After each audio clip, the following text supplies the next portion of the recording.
sense of mocking in the way he wrote that. Can you sense that? Of making fun of the guy. Later on, they sing a little bit. I don't think we all have the time to do that. But how do you express that in the music? He found a way. It was pretty fascinating. We could spend another night on him, actually, but we're not going to have time to do that. This was fascinating. I didn't realize it. I literally found this on the web. In 1959, there were 4 recordings that have been seminal since then. Charles Mingus did the album, which I think Faba's was maybe a different one, and we're not going to have time to go into that. No, it looks like it's on that one. Oh, is it on that one? Oh, okay, yeah, good. Okay, so we did listen to that a little bit. Ornette Coleman, The Shape of Jazz to Come. We'll get to that later. And we'll do some time with Dave Brubeck, Time Out right now.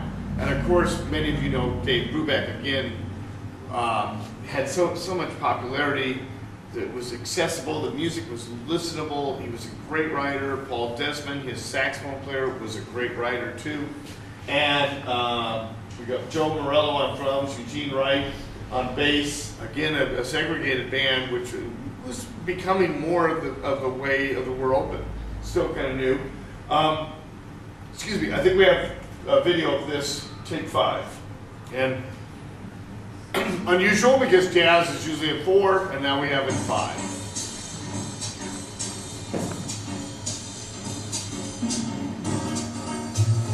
How many of you have heard this song? Yeah. You jest. Yep.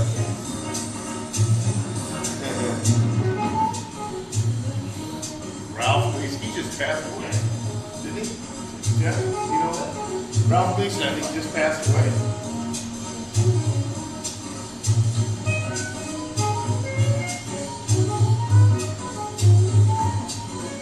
And Desmond actually wrote this song, but Brubeck was a great writer in his own right, too.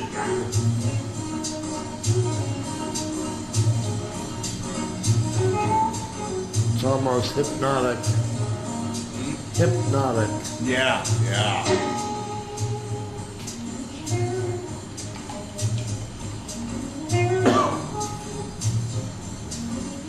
And without intending to, they're kind of introducing what we call modal jazz, where you just stay in one chord, you're not going all over the place like you did with the bebop.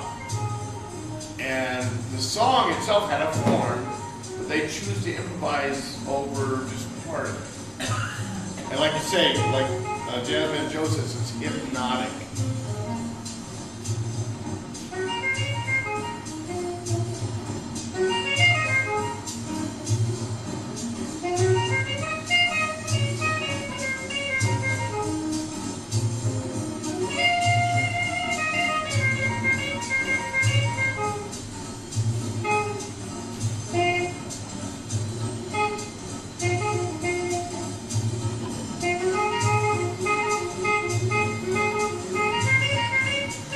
I tell the kids in my jazz class, the best jazz improvisers, it sounds like they're writing a song as they're going. It's just amazing, like, oh, it's a song, you know? Yeah. Well, we'll have to move on. We'll have to skip Brubeck's piano playing, but I think you guys have heard, a wonderful player. This one also came from 1959. At one time, and I think it still might be, the biggest, oh, what happened? Uh-oh. Yeah, lost my head. Yeah. Blame it on Donald Trump. Let me reload that, excuse me.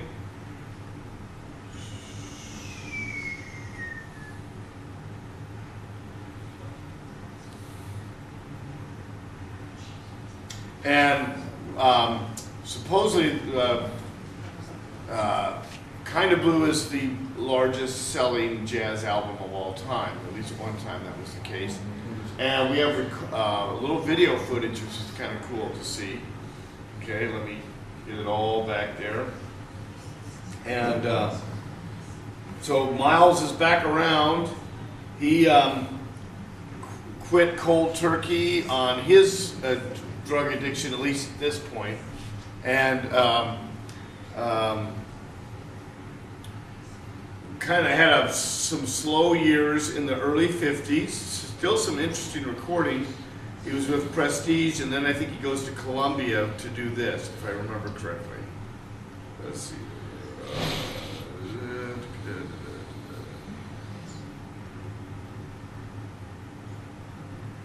Trying to go slow so I don't have it crap. And again, this modality in jazz begins. And this, again, kind of re-ushers in the cool jazz sound. This album is the epitome of it. And we're going to do video of So What? With John Coltrane on tenor sax, Cannonball Adderley on alto sax, Bill Evans on piano, Paul Chambers on bass, Jimmy Cobb on drums. All 6 of those guys had careers all over the place. Oh,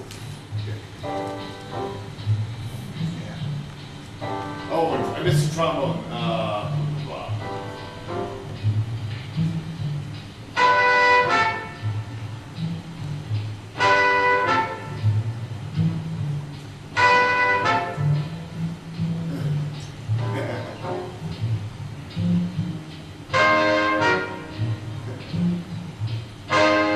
love these old jazz programs, you know.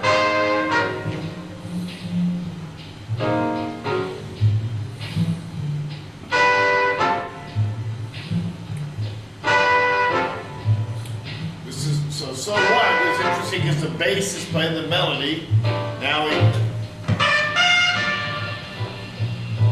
1 key, we're D minor.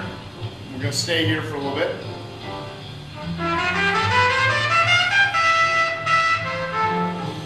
We're going to do it again, some more. Miles is very understated by design.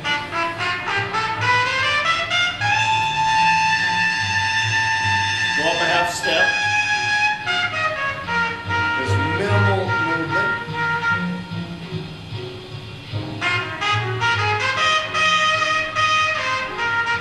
And back down. So you've just done the 32-bar song form with as little effort as possible.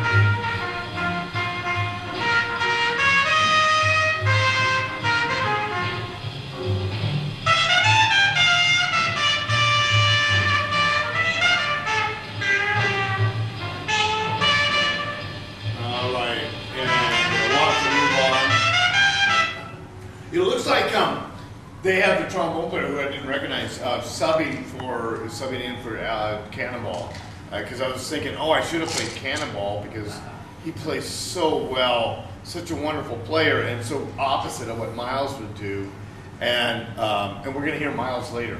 But anyway, well, there's like only about 6 songs on that album, and every one of them is considered a classic. So. And the other one was The Shape of Jazz to Come, Ornette Coleman. Yeah, okay. So Ornette was out of Texas, Fort Worth, Texas, and came to New York with this bass player who spent some time in Iowa, Charlie Hayden. I don't know if you're familiar with him, who will eventually become one of the big, most important people in jazz, I think, in his own right. So there's this skinny white kid playing bass, Ornette Coleman on a plastic saxophone, and Billy Higgins on drums, and Don Cherry playing a pocket trumpet. It's the same as a trumpet, it's just squished up. And so people, weren't sure how to what to make of these kids. They thought they were like rubes or something. When they started playing, it kind of split people because they either loved it or you hated it. This is the beginning of kind of the avant-garde, the modern jazz, the concept of a form that we just talked about here with AABA kind of goes away, and they approach it a little bit differently. However, the first thing I want to play of theirs is Lonely Woman from that album, which stands on its own as a beautiful slow song that Ornette wrote. And it does have kind of a form to it. And yet, even though there's a form, you're going to hear them play with the rhythm. And it's not a set pulse as much. The pulse is disguised. So some of us found that wonderfully fascinating, and other people thought, they're nuts. So here we go. This is Lonely Woman, 1959. And Charlie's playing like double, we call it double stops, playing two strings at once sometimes. And Billy Higgins is doing like a double time cymbal thing. Slightly out of tune, but they didn't care.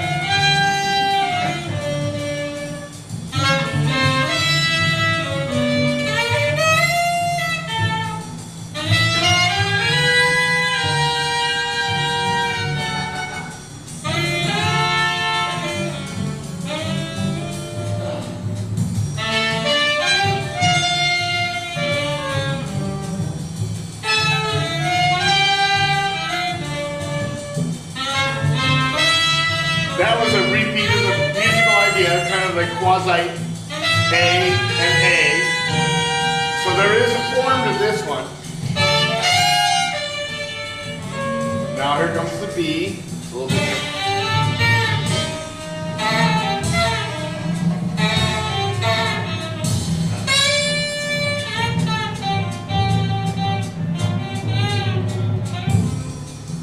And now the A, return of A.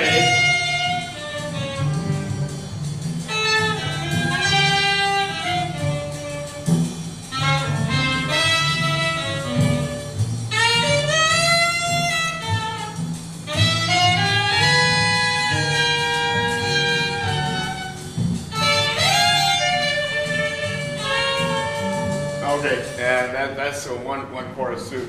There's a wailing sound in Ornette's alto saxophone sound. He was a rhythm and blues player. This is the 50s now, and so yeah, to make money, you're playing rhythm and blues, early rock and roll or whatever you want to call it at the time. Jump blues sometimes was the term, and there's a certain wail, and he's almost overblowing the instrument, which then becomes a technique later in the 60s, quite considerable. Coltrane gets there. So now, this is personal because I started discovering this music in high school.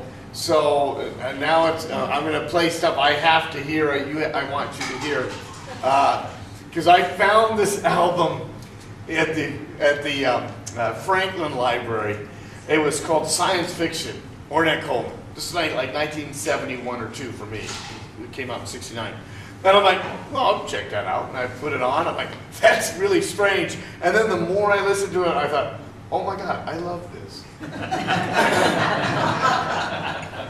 But this one, he had a singer from India, and I can't remember her name. I meant to research that and get it on here so I get it in my head. I believe she's still alive and has stuff on YouTube. And Ornette was into messing with some studio techniques. So when you listen to her sing, it sounds like you're right. See, she's singing right here and you're right here. It's a weird device that they do in the studio. But the song is just kind of haunting. So we'll let you hear a little bit of All My Life with this is 1969.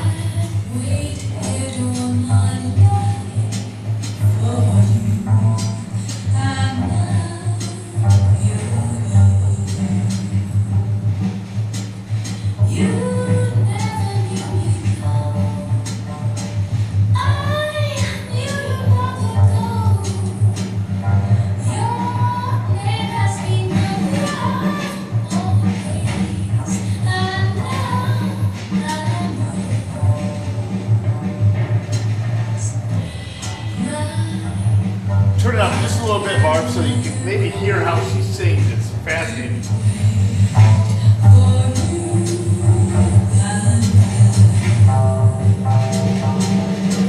It seems so long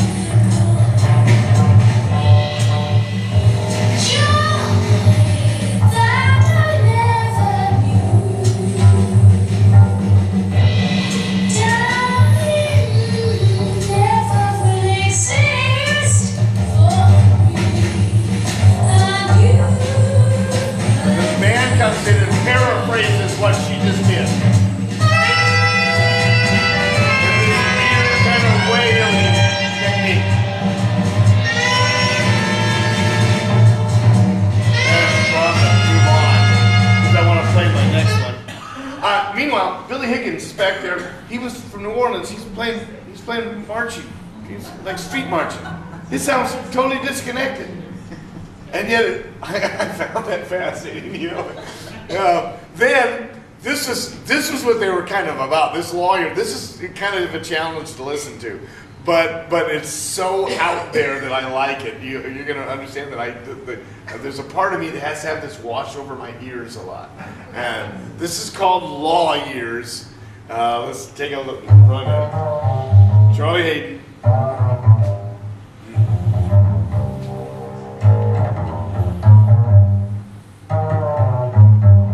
That's the song right there. That's all it is.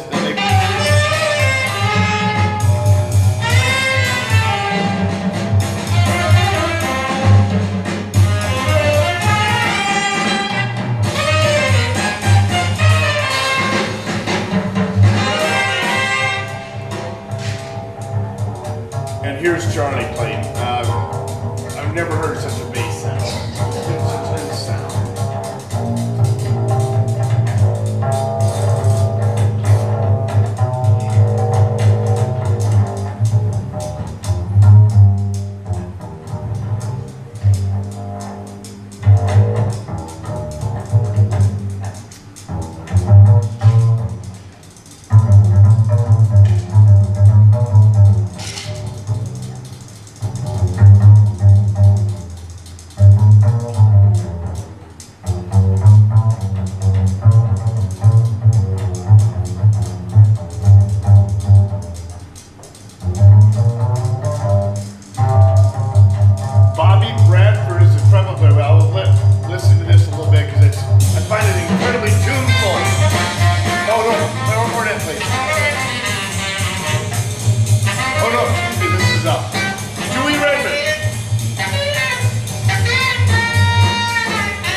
What did Charlie Hayden do when he was in Iowa?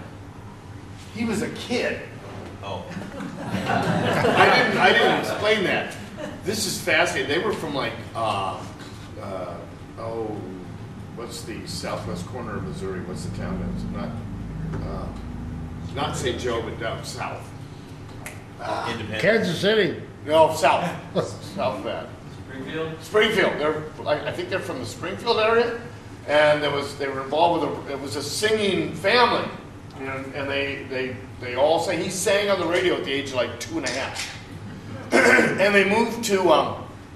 They were moving to Des Moines. Coming to Des Moines, they got hit by a snowstorm and stopped in Shenandoah, Iowa. Well, there's what, KMA was it? The radio station down there? They ended up performing down that station briefly in the 30s when Charlie was a kid. And then he contacted polio and lost his singing voice, the child voice, plus he got older, and he started playing bass. And very late in his career, at the very end of his life, he put an album out where he was singing again. And it was incredible because it was his back to his bluegrass and folk roots. But then this skinny, and then they moved on. I don't remember where they went from there. And then he made his way out to L.A. is where he hooked up with Ornette Coleman. He went on to do some incredible music and activist stuff. He had the Liberation Orchestra, was highly involved. Musicians trying to play and encourage people to do, there was a lot of that. Was it Honduras and Nicaragua era and whatnot. There's some other stories which we can't go into now, but anyway, always felt like, plus his implying a key, kind of, that they're the key of something or other, and it's hard to examine it beyond that. I don't know how to do that really. Anyway, so thanks for letting me indulge you on that because I found that stuff incredible stuff. And then we got some more indulgence on my part. So this is fun though. The jazz journey of John Coltrane, likewise with Miles Davis, they encompass so many different worlds. And we're going to touch on a little bit of it.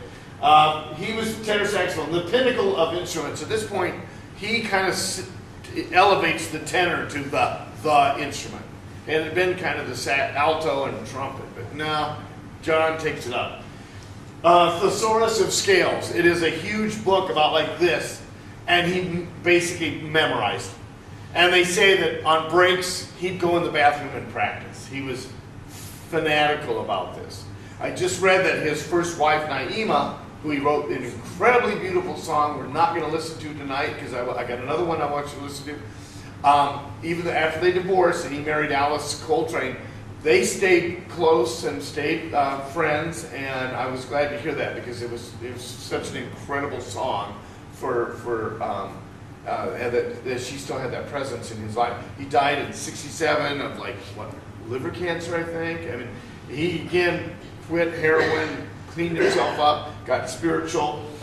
But early technician, the Thesaurus of Scales. We have a video, and this is fascinating. So let's go the giant steps. You're going to see his solo. This song is one of the most complex songs ever written.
Just phenomenal. Imagine the brain working that fast and doing that. It was incredible.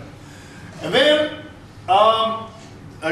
personal, I met you and I find this album. It's called John Coltrane Impressions, live at the Village Vanguard, November 1961.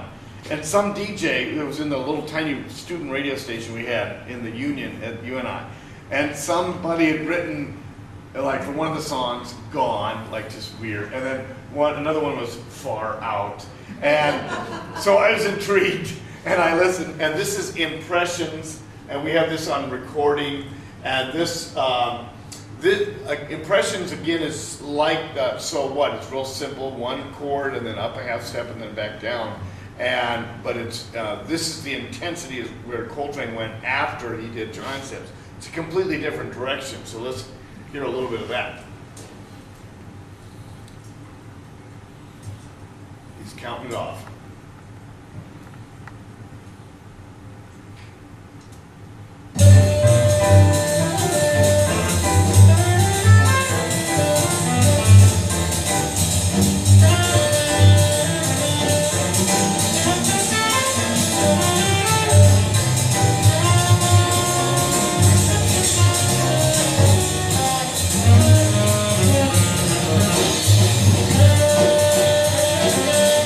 That's the melody.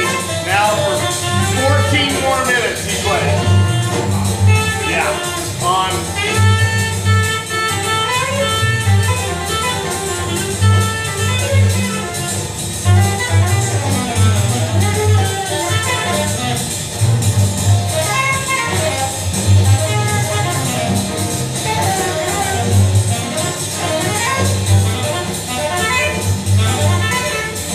The source of scale. And we'll have to just give you a taste of that because we're getting running behind. McCoy Tyner played piano on that. This was considered one of the major quartets of the time.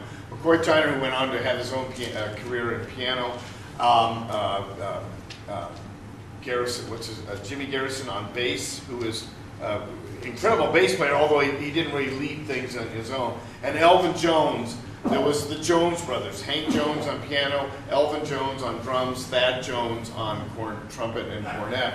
And talk about a family. There's another session, but we don't have time for that. And one more on this. I want you to hear just a little taste of After the Rain, because after that song, the next song was this. And this is so contemplative. I always play this when it's raining, even though it's after the rain. I just always play it. So this is After the Rain, John Coltrane.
Because of time, we'll have to go on. But yeah, I think that's and Naima, if you get a chance, Naima was his other song that's been recorded by a million people, and it's just a beautiful song.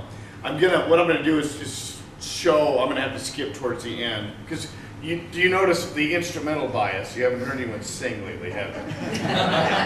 Yeah. Sorry about that. And not only that, it got worse. It would have gotten worse. Because I'm really into, we called it wacky music, the Art Ensemble of Chicago, and I'm missing a graphic in there somehow, that disappeared. I had a couple things. Anthony Braxton, I don't know if you can see in that picture, he is playing a contrabass saxophone like this. Yeah. Just wonderful musician, great idea. Dave Holland, Conference of the Birds, 1973. I'm over at Abe Goldstein's house. He and my friend Mike and I are sitting there, and he plays that for us. We're like, oh, wow. Yeah. New direction in kind of the European jazz direction. Dave Holland was a bass player from England. Jazz Journey, Miles. I'm just going to have to just skip it because we don't have the time.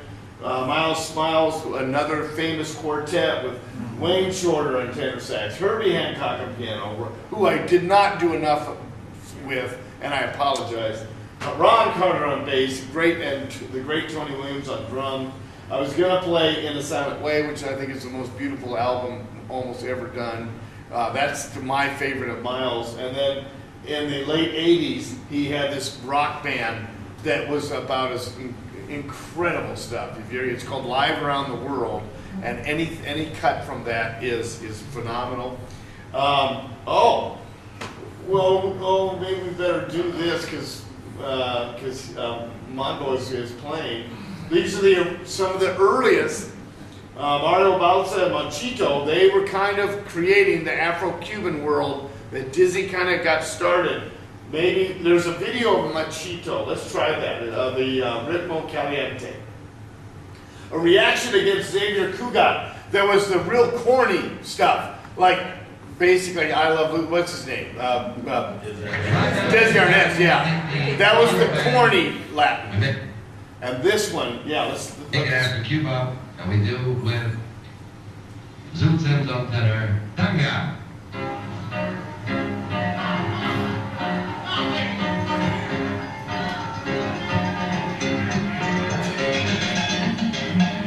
So this music was brewing in New York City and Cuba for a while until it got thrown out. So this now becomes our salsa music when it finally hits the rest of the country. And you got the cowbells, you got the bongos and congas and timbales.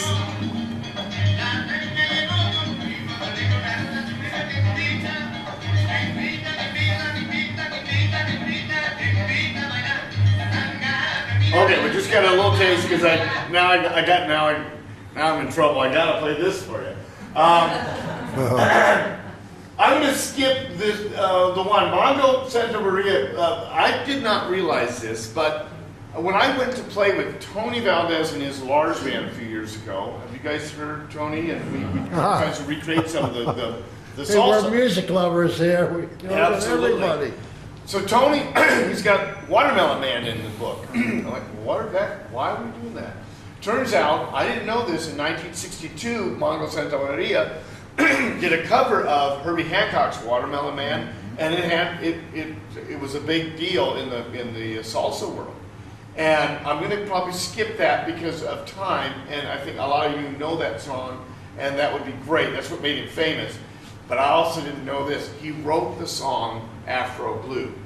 And I discovered this CD. This is one of the early CDs I bought. I'd heard of Abby Lincoln, didn't know her real well. And this is just a haunting song. It's a great song. 1959, Afro Blue.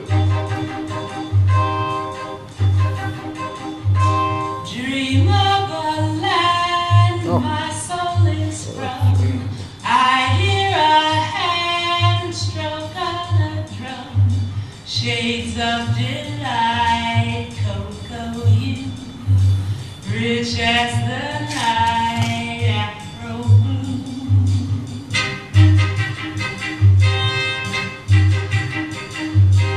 Elegant boy, beautiful girl, dancing for joy, delicate world, shades of delight, cocoa hue, rich as the night, Afro blue.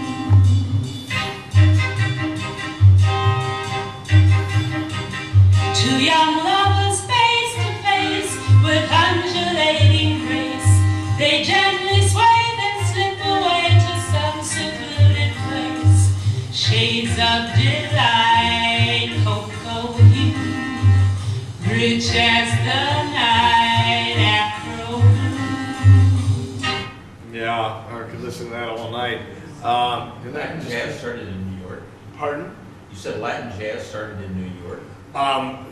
Yeah, as the Puerto Rican and the basic Caribbean migration goes to New York City, a lot of these guys. There's a great documentary on Machito from 82 or no, 88. He died in like 83 or 4, and the documentary was 87. So it looks like VHS tape. It's pretty rough.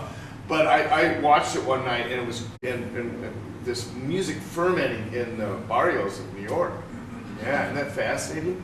And then I discovered it in this with In the 80s, we had a band, a number of the musicians in Iowa started doing it. We had Bob Washut from UNI had spent time in Colorado and Arizona and knew that music from out there. And he brought it to us. And I've never looked back. It's just incredible stuff. I wish we had more time. Because here's all the people we didn't cover tonight. Blue Note Records. You can't go wrong. Alfred Lyon was the main guy. He got it started in the late 30s, but the stellar years were the 1950s and 60s. And you can't go wrong if you find something that was put out by Blue Note Records. They've been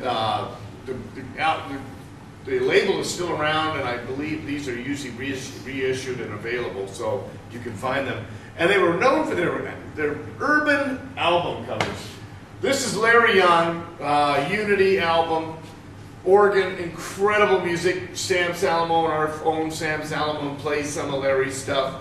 And you can see it's like the great black and white photo, or sepia with him down in the corner, and the projects in the background. The album covers were part of the world of jazz in the 50s and 60s. Can't even go here now. Weather report, so much fun, so much music, and so future listening for you guys. We see Wayne Shorter again. And by the way, Wayne Shorter is still alive and just put out an album not too long ago. Fascinating. He's in his 80s now. Another musical world, but these were, Weather Report was the fusion of rock and jazz. Joe Zawinul was the keyboard player, and he was the guiding force of that. And he was from Austria, and so he's got kind of a European background, but he was a funky guy. He understood, rhythm and blues. And then Jaco Pastorius was the first guy to take the electric bass and make it a virtuosic instrument. And tragically, he died young too, mental health issues. And John McLaughlin was one of the first fusion groups. I bought that album in New York City when I was in high school. I'm so proud of that. It's it was incredible. And so, since we're behind, I thought let's finish with Ella and a recording of Blue Skies. And we're gonna let this run because she scat sings, and it's incredible. It was featured in our textbook. And I thought, let's just end with that. So, yeah.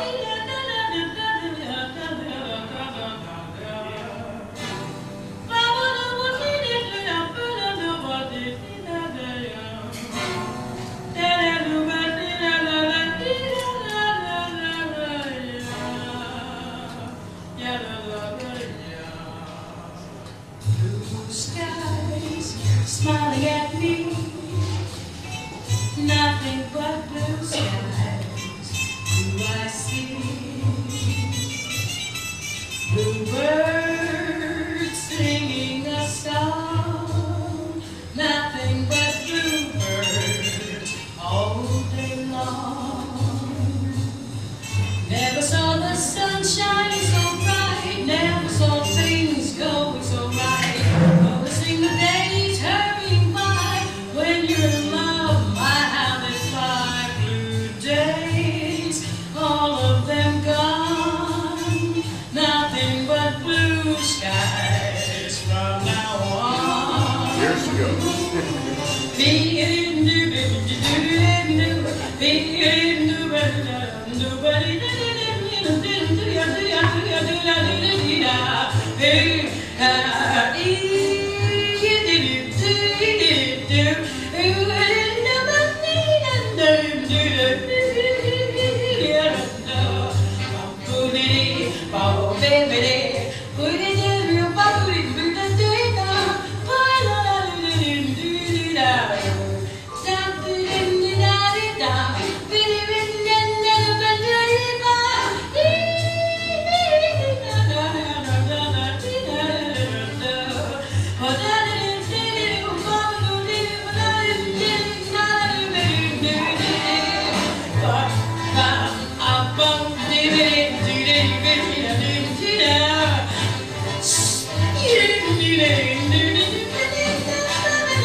So we let the singers have the last word, you know? But remember, they're imitating us. Well, I want to thank you for doing this with me, and I hope you've enjoyed it. And it's been a love, a pleasure to do this, and so much music, and there's so much I had to leave on the cutting on the floor. So thanks. I think what we can do while you're leaving, I'll play.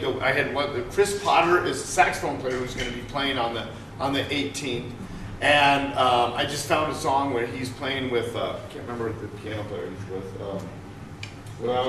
So it's the last. Yeah. And we'll just turn it down low, and we'll just say thank you, and hopefully we'll see you all on the 18th.